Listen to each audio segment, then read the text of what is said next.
اور نہ اندھوں کو گمراہی سے نکال کر راستہ دکھا سکتے ہو.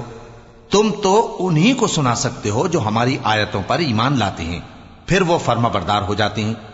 اور جب ان کے بارے میں عذاب کا وعدہ پورا ہوگا تو ہم ان کے لیے زمین میں سے ایک جانور نکالیں گے جو ان سے باتیں کرے گا. یہ ہم اس لیے کریں گے کہ لوگ ہماری آیتوں پر ایمان نہیں لاتے تھے. اور جس روز ہم ہر امت میں سے ایک بڑے گروہ کو جمع کریں گے جو ہماری آیتوں کی تکذیب کرتے تھے، پھر ان کی جماعت بندی کی جائے گی یہاں تک کہ جب سب آ جائیں گے تو اللہ فرمائے گا کہ کیا تم نے میری آیتوں کو جھٹلا دیا تھا، حالانکہ تم نے اپنے علم سے ان کا احاطہ تو کیا ہی نہ تھا. بھلا تم کیا کرتے رہتے تھے؟ اور ان کے ظلم کے سبب ان کے حق میں وعدہ عذاب پورا ہو کر رہے گا تو وہ بول بھی نہ سکیں گے. کیا انہوں نے نہیں دیکھا کہ ہم نے رات کو اس لیے بنایا ہے کہ اس میں آرام کریں اور دن کو روشن بنایا ہے کہ اس میں کام کریں؟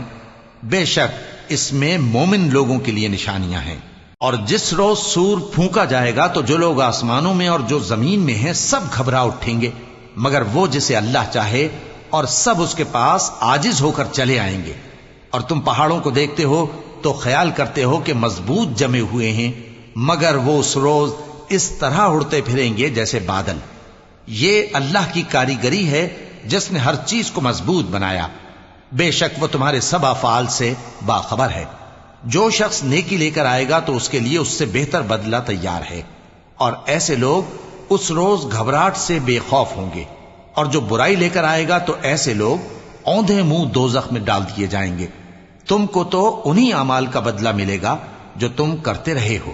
کہہ دو مجھ کو یہی ارشاد ہوا ہے کہ اس شہر مکہ کے مالک کی عبادت کروں جس نے اس کو محترم بنایا ہے اور ہر چیز اسی کی ہے. اور مجھے یہ بھی حکم ہوا ہے کہ میں فرما بردار رہوں، اور یہ بھی کہ قرآن پڑھا کروں.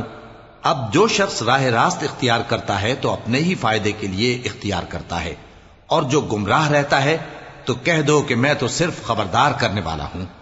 اور کہو کہ اللہ کا شکر ہے وہ تم کو عنقریب اپنی نشانیاں دکھائے گا تو تم ان کو پہچان لو گے. اور جو کام تم کرتے ہو تمہارا پروردگار ان سے بے خبر نہیں ہے.